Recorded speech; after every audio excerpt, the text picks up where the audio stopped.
City న్యూస్కు స్వాగతం. నిజాంపేటలోని రామాలయం ప్రథమ వార్షికోత్సవం ఘనంగా నిర్వహించారు. నిజాంపేటలోని రామాలయం ప్రథమ వార్షికోత్సవం ఘనంగా నిర్వహించారు. హనుమకొండ రాంభజన్ నాయుడు రామాలయంగా పిలువబడే ఈ ఆలయం నిర్మించి ఏడాది కావడంతో ప్రత్యేక పూజలు, అభిషేకాలు జరిపారు. లోక కళ్యాణార్థం శ్రీరామ హోమం నిర్వహించారు. పెద్ద సంఖ్యలో భక్తులు ఈ కార్యక్రమంలో పాల్గొన్నారు.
మన మజిలీపట్నం నిజాంపేటలో వేయించేసినటువంటి శ్రీ అఖిలాండకోటి బ్రహ్మాండ నాయకుడు శ్రీపతి శ్రీ హనుమసీతాలక్ష్మణ సమేత హనుమకొండ రాంభజన్ నాయుడు గారి రామాలయంలో ప్రథమ ప్రతిష్టా వార్షికోత్సవంలో సందర్భంగా ఈనాడు స్వామివారికి విశేషమైనటువంటి శ్రవణోత్సవము, అలాగే లోక కళ్యాణం కోసం రామహోమము ఇత్యాది కార్యక్రమాలు జరుపుతున్నారు. ఈ కార్యక్రమాల్లో ఎంతోమంది భక్తులు విచ్చేసి ఆ జరిగే వైదిక క్రియాకలాపాలని తిలకించి స్వామి దివ్య అనుగ్రహానికి పాత్రలవుతున్నారు. స్వస్తి. పెడన టీడీపీ నేత సులేమాన్ దాదాపై వైసీపీ మూకలు దాడి చేసి గాయపరిచారని పెడన ఎమ్మెల్యే కాగిత కృష్ణప్రసాద్ అన్నారు. పెడన టీడీపీ నేత సులేమాన్ దాదాపై వైసీపీ మూకలు కిరాతకంగా దాడి చేసి గాయపరిచారని ఎమ్మెల్యే కాగిత కృష్ణప్రసాద్ అన్నారు. వైసీపీ మూకల దాడిలో గాయపడి మచిలీపట్నం ప్రభుత్వాసుపత్రిలో చికిత్స పొందుతున్న దాదాను కృష్ణప్రసాద్ పరామర్శించారు. ఈ సందర్భంగా ఆయన మాట్లాడుతూ సులేమాన్ దాదాపై దాడికి పాల్పడిన వారిని ఉపేక్షించే పనే లేదన్నారు. వారికి కఠిన శిక్షలు పడేలా చర్యలు తీసుకుంటామన్నారు. వైసీపీ హయాంలో మాదిరిగా అరాచకాలకు పాల్పడితే తగిన దండన తప్పదన్నారు. దాదాను పరామర్శించిన వారిలో రాష్ట్ర బీసీ ఫైనాన్స్ కార్పొరేషన్ మాజీ చైర్మన్ బొడ్డు వేణుగోపాలరావు, మున్సిపల్ మాజీ వైస్ చైర్మన్ అబ్దుల్ ఖయ్యూం ఖదీర్, కమ్మగంటి బాబు, వాహబ్, సూర్యనారాయణ, పర్సా జితేంద్ర, గుజరాల్ ఖుర్షీద్ బేగం, వాహిబ్ ఖాన్ తదితరులు పాల్గొన్నారు. ఎవరైతే మరి దాదా గారిని తీసుకొచ్చి హాస్పిటల్లో అడ్మిట్ చేస్తే మా కార్యకర్తలందరూ మళ్ళీ హాస్పిటల్కి వచ్చి వాళ్ళు ఎవరినో తీసుకొచ్చేసి అక్కడ లేనటువంటి వ్యక్తిని తీసుకొచ్చి ఏదో దెబ్బలు తినట్టుగా ఆయన అడ్మిట్ చేసి ఇక్కడ మళ్ళీ మా కార్యకర్తలందరూ కూడా ఉంటే మళ్ళీ దాడికి తెగబడతాం చాలా దారుణం. ఆ వీడియో ఫుటేజ్లన్నీ కూడా సాక్ష్యాలన్నీ కూడా ఆ సాక్ష్యాలన్నింటినీ కూడా పోలీసులకు అందజేస్తామని చెప్పి మీ అందరికీ కూడా తెలియజేస్తా ఉన్నాం. ఓడిపోయినప్పటికీ వైసీపీ నాయకులకి బుద్ధి మాత్రం మారేటువంటి పరిస్థితి ఎక్కడ కనిపించట్లేదు. నిన్న పెడన పట్టణంలో తెలుగుదేశం పార్టీకి సంబంధించినటువంటి నాయకుడు సులేమాన్ దాదా గారు టీ తాగటానికి అని చెప్పి సెంటర్లో టీ తాగుతూ ఉంటే దారుణంగా ఒక 20 నుంచి 25 మంది వైసీపీ రౌడీలందరూ కూడా వచ్చి ఆయన మీద దాడి చేశారు. అంటే కావాలని కుట్రపూర్తిగా గొడవ పెట్టుకుని ఏదో విధంగా వాళ్ళని దాడి చేసి వాళ్ళందరినీ కూడా ఇబ్బంది పెట్టాలని చెప్పేసి ఈ వైసీపీ నాయకులు మళ్ళీ మొదలుపెట్టారని చెప్పి నేను తెలియజేస్తూ ఉన్నాను. గతంలో కూడా మరి వైసీపీ ప్రభుత్వ అధికారులు ఉన్నప్పుడు పెడన పట్టణంలో ప్యాకాట్ క్లబ్లు పెట్టి కోట్లాది రూపాయలు సంపాదించి ఈరోజు డబ్బు ఉందని చెప్పి అదే మదంతో ఈ రోజున తెలుగుదేశం పార్టీ కార్యకర్తల మీదకి దాడికి దిగుతూ ఉన్నారు. ఎట్టి పరిస్థితుల్లో దీన్ని ఉపేక్షించేది లేదు. పోలీసులు మరి ఎవరైతే అధికారులు ఉన్నారో వాళ్ళందరూ కూడా దీనిపైన పూర్తి స్థాయిలో ఎంక్వైరీ చేసి వాళ్ళకి కఠినమైనటువంటి శిక్షలు వేయాలని చెప్పేసి నేను కోరుతా ఉన్నాను. ఏ ఒక్క తెలుగుదేశం పార్టీకి అన్యాయం జరిగినా సరే ఆదివారం రాత్రి 8 గంటల నుండి 9 లోపు జయేషు, రాజీవ్ గాంధీ, మహేషు, వెంకటేశ్వర అనే అన్నదమ్ములు అందరూ వాళ్ళ అంచెలతో 25 మంది అంచెలతో మారణాయుధంతో వచ్చి నా మీద దాడి చేశారు. నాకు వాళ్ళకి ఎటువంటి గొడవలు లేవు. అయినప్పుడు కూడా నన్ను టార్గెట్ చేసి అత్యంత దారుణంగా కొట్టారు. బట్టలు చెప్పేసి వికలాంగులని కూడా చూడకుండా వికలాంగులు అయితే కాళ్ళు చేతులు బాగలేనా కూడా ఏం చేస్తారా నా పడక అని చెప్పేసి అసభ్య పదజాలంతో తిట్టి మరీ కొట్టారు. చంద్రబాబు నాయుడు ఇంటి మీదకి వెళ్తేనే ఏం చేయలేదు నాకు, నువ్వేం చేస్తారా అని చెప్పేసి అసభ్యంగా తిట్టి మరీ కొట్టారు. అక్కడ జనాలను ఆపకుండా ఉంటే నా పరిస్థితి దారుణంగా ఉండేది. పైగా వాళ్ళ ద్వారా నాకు ప్రాణహాని ఉంది.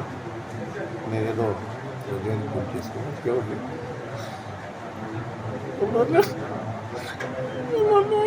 నా కొడుకు నా తల్లిదండ్రులు కూడా కించపరిచి తిట్టి మరీ పెట్టారు. నాకు వాళ్ళకి ఎటువంటి సంబంధం లేదు. వాళ్ళు ఏ రోజు కూడా నేనేమీ లేదు. రంజాన్ సందర్భంగా జరిపే ఇఫ్తార్ విందు మత సామరస్యానికి ప్రతీక అని పలువురు వక్తలు పేర్కొన్నారు. రంజాన్ సందర్భంగా జరిపే ఇఫ్తార్ మత సామరస్యానికి ప్రతీక అని పలువురు వక్తలు పేర్కొన్నారు. రంజాన్ పురస్కరించుకొని మల్కాపట్నంలోని గుప్తా సెంటర్లో సహాయ ఫౌండేషన్ ఏర్పాటు చేసిన ఇఫ్తార్ విందులో RTC chairman Konakala Narayanarao, Gorrepati Gopichand, Janasena incharge Bandi Ramakrishna, Lankisetti Balaji, Madiwada రాము, అంజద్ పాషా, కటకం ప్రసాద్, సహాయ ఫౌండేషన్ అధ్యక్షుడు ఉస్మాన్ బాషా మరియు పెద్ద సంఖ్యలో ముస్లిం సోదరులు పాల్గొన్నారు. రంజాన్ మాసం పవిత్రమైన దినాల సందర్భంగా ఈ రోజున ఉస్మాన్ బాషా గారు సహాయ ఫౌండేషన్ కింద చాలా కాలంగా పేదవారికి సేవలు అందిస్తూ ఉన్నారు. ఉచిత భోజనం కూడా చాలా తక్కువ ఖరీదుకి కంటిన్యూస్గా భోజన సదుపాయాలు ఏర్పాటు చేస్తూ ఉన్నారు. వారు అనేక సహాయ కార్యక్రమాలకి నేను కూడా హాజరయ్యాను. ఇవాళ రోజున ఈ రంజాన్ మాసం సందర్భంగా ఏర్పాటు చేసినటువంటి సహాయ ఫౌండేషన్ వారు మరింత సేవా కార్యక్రమాలు అందించడంలో మేము కూడా పూర్తిగా సహాయక సహకారాలు అందిస్తామని, వారు ఇదే సేవా కార్యక్రమాన్ని పేదవారికి రంజాన్ మాసంలో ముఖ్యమైన ఉద్దేశం ఏంటంటే పేదవారికి సహాయపడతాం అనేది. అటువంటి పేదవారికి సహాయపడే కార్యక్రమంలో సహాయ ఫౌండేషన్ వారు మరి ముఖ్యమైన బాధ్యత తీసుకున్నందుకు వారిని హృదయపూర్వకంగా అభినందిస్తూ ఉన్నాను. మల్కాపట్నంలో ఒక పేదలకి ఆహారం అందించాలని ఒక మంచి ఆలోచనతో ఉస్మాన్ భాయ్ ఫస్ట్ నుంచి ఒక 10th క్లాస్ వయసు నుంచి ఆయన ఒక సేవ చేసే మనస్తత్వం. సేవ చేయాలని అందరికీ చాలామందికి ఉంటుంది, కానీ దాన్ని అమలు చేయటం చాలా కష్టం. గబుక్కుని డబ్బులు ఇవ్వగలం కానీ పూర్తి టైం దాని మీద పెట్టి ఎంతోమంది పేదలకి కరోనా టైంలో చూశాను, ఎంతోమంది పేదలకి ప్రాణాలు తెగించి సాయం చేయడం జరిగింది. ఇక్కడ ప్రతిరోజు 15 రూపాయలకి భోజనం ఇవ్వడం అంటే నాకు అదే ఫీల్డ్ కనుక నాకు తెలుసు 60-70 రూపాయలు అవుతుంది ఆ భోజనం.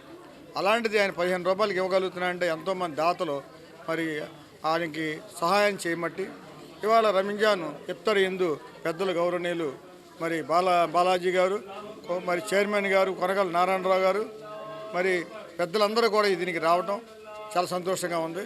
ఇంతమంది ప్రోత్సహించబట్టే ఆయన ఈ కార్యక్రమం చేస్తున్నాడు.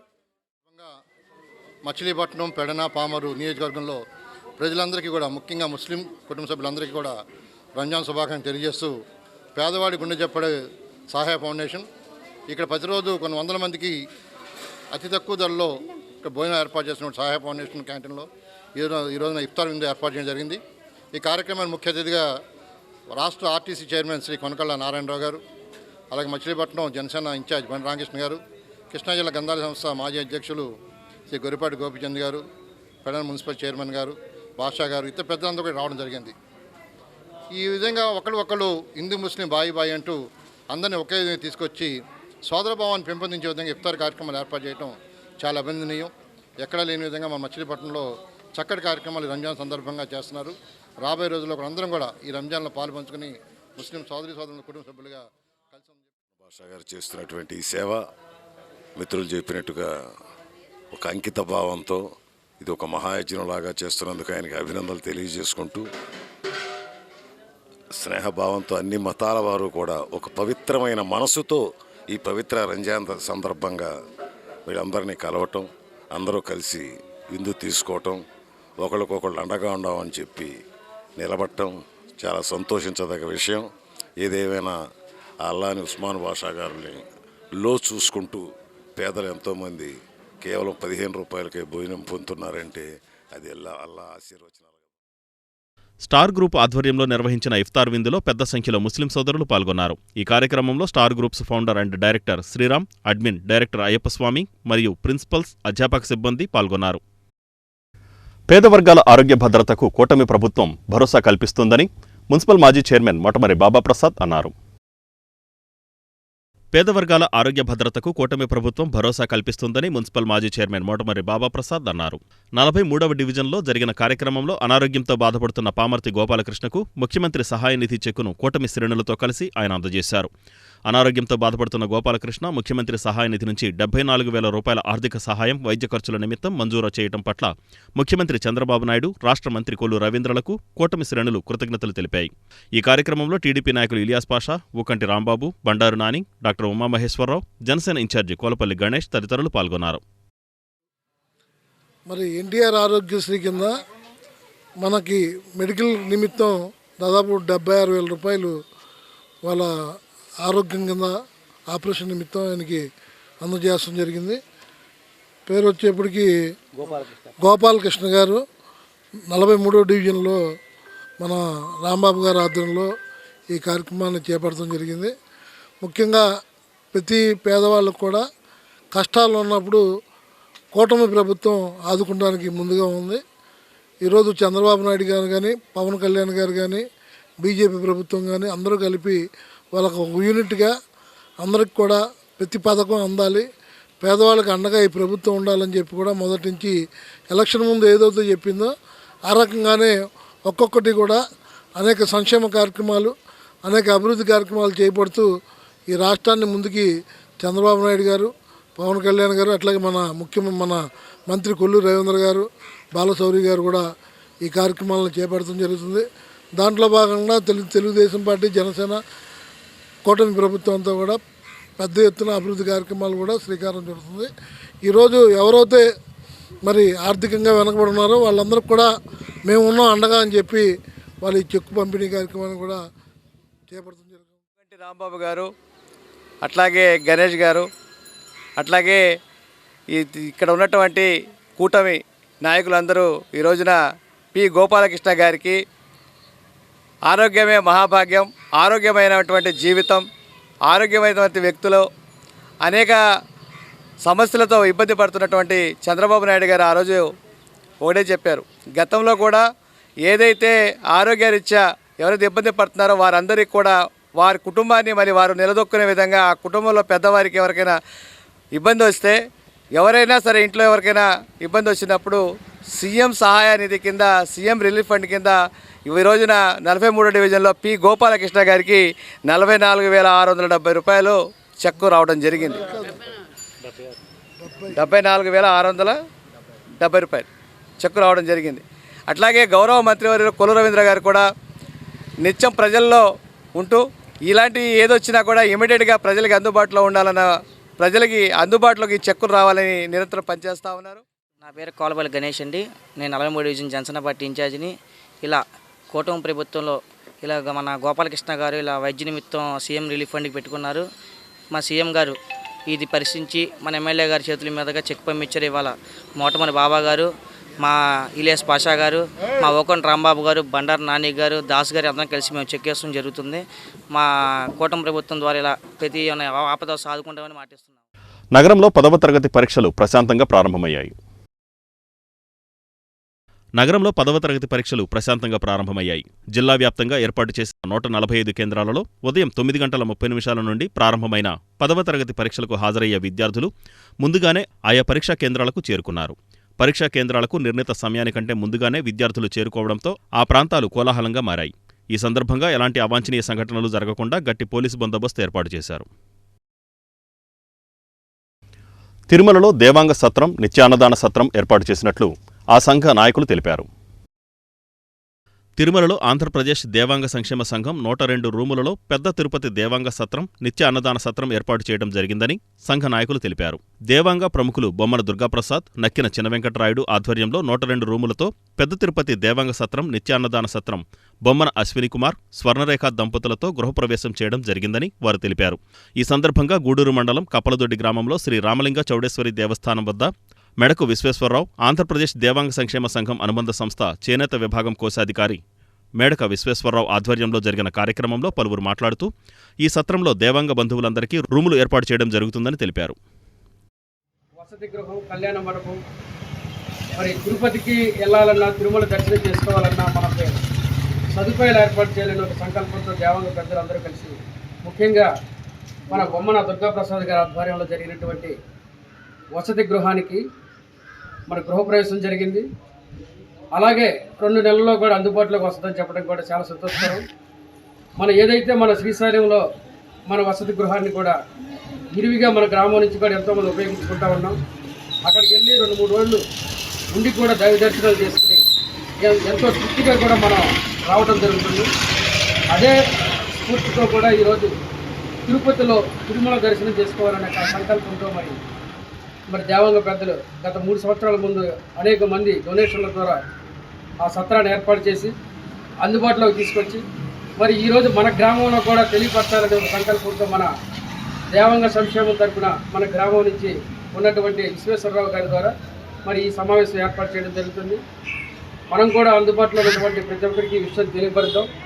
రాబోయే రోజుల్లో తిరుమలలో కూడా మన దేవాంగులకి వసతి గృహం ఉందనేది వచ్చేసి ఒక విషయాన్ని కూడా అందరికీ తెలియపరిచి దాన్ని సద్వినియోగం చేసుకోవాలని చెప్పి ఈ గ్రామస్తులందరినీ కోరుకుంటున్నాం. మనకి దేవాంగ సంక్షేమ సంఘం ఆధ్వర్యంలో తిరుపతి దేవస్థానం నందు మనకి శ్రీనివాస ఉమారామలింగేశ్వర దేవాంగ నిత్యాన్నదాన దేవాంగ సత్రం అనేది ఏర్పాటు చేసుకోవడం అనేది జరిగింది. అది 14/3/2020 శుక్రవారం ఉదయం 10:43 గృహప్రవేశం జరగడం అనేది జరిగింది. అది మనకి బొమ్మన అశ్విని కుమార్, స్వర్ణరేఖ దంపతుల చేత గృహప్రవేశం జరిగారు. ఇది అసలు దీనికి అధ్యక్షత వహించింది బొమ్మన దుర్గాప్రసాదరావు గారు అధ్యక్షులుగా, నక్కిన చినవెంకటరాయుడు ప్రధాన కార్యదర్శిగా వాళ్ళ సమక్షంలో ఈ యొక్క సత్రం అనేది నిర్మించుకోవడం జరిగింది. అయితే ఇప్పుడు గృహప్రవేశం అయితే జరిగింది. ఒక 2 నెలల్లో అది పూర్తి స్థాయిలో మన దేవాంగులందరికీ అందుబాటులోకి వస్తుంది. దాదాపు 102 రూములు, 93 సెంట్లతో 102 రూమ్స్ తోటి నిర్మాణం అయితే చేసుకోవడం జరిగింది. అది త్వరలో పూర్తిగా మనకి అందుబాటులోకి వస్తుంది. మన దేవాంగులు అయినటువంటి వాళ్ళకి ఏంటంటే కొంచెం తక్కువ రేట్లతోటి మనకి రూమ్స్ అనేది కేటాయించడం జరుగుతుంది. అయితే నిత్యాన్నదానం మాత్రం అందరికీ, అన్నదానం కార్యక్రమం మాత్రం అందరికీ అందుబాటులో ఉంటుంది. ఈ విషయాన్ని 10 మందికి తెలియజేయాలని ఈ కార్యక్రమం ఏర్పాటు చేయడం అయితే జరిగింది. ఈ సందర్భం తీసుకుని ఈ కప్పలతోటి గ్రామంలో ఈ విషయాన్ని అందరికీ ఫస్ట్ వార్డు దేవస్థానం తిరుపతి వెంకటేశ్వర స్వామి ప్రాంగణంలో ఆలయ ప్రాంగణంలో రాష్ట్ర చేనేత సంఘం వారి ఆధ్వర్యంలో, ఆ కమిటీ ఆధ్వర్యంలో మన దేవాంగులు ప్రత్యేకించి ఒక వసతి గృహం ఏర్పాటు చేసి మనం వివిధ గ్రామాల నుంచి మన దేవాంగ బంధువులు ఎవరైనా వెళ్తే అక్కడ వసతి తీసుకోవడానికి ఆ రూములు ఉపయోగపడే పద్ధతిలో వాళ్ళు నిర్మాణం జరిగింది. కాబట్టి మన ఆ సత్రంలో ప్రతినిత్యం అన్నదానం జరుగుద్ది. పైగా మనలాంటి వాళ్ళు ఎవరైనా వెళ్తే వాళ్ళకి వసతి ఏర్పాటు కూడా అన్నీ జరుగుతాయి. కాబట్టి మన గ్రామం నుంచి ఎవరైనా వెళ్తే ఎవరిని సంప్రదించాలి,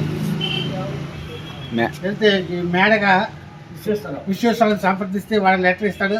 అక్కడ మన కార్యక్రమాలు జరుగుతాయి. కాబట్టి ఈ కార్యక్రమాన్ని మన భక్తులందరూ వినియోగించుకోవాల్సింది.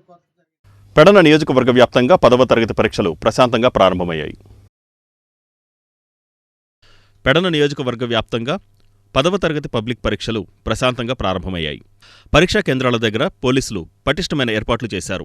పోలీస్, వైద్య, విద్యాశాఖల సమన్వయంతో విద్యార్థులకు అన్ని సౌకర్యాలు ఏర్పాటు చేసినట్లు ఆ శాఖ అధికారులు తెలియజేశారు.